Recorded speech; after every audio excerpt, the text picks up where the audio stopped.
po ako ng gulay na bago. Ewan ko anong sa Tagalog nito, basta bago to eh. Dahon lang pang ano ko, pang sahog ng munggo kasi mag munggong ginataan ako bukas. So yung bago.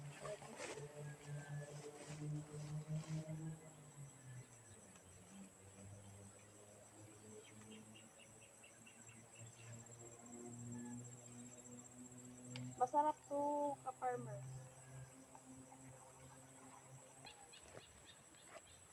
Ito yun, ka-farmers, yung bago, ewan ko anong Tagalog dito, no? Ang sarap nito, pang ano talaga, pang kalabasa at saka ginataan. With munggo, kaya kumuha ako, ka-farmers. Puno po ito.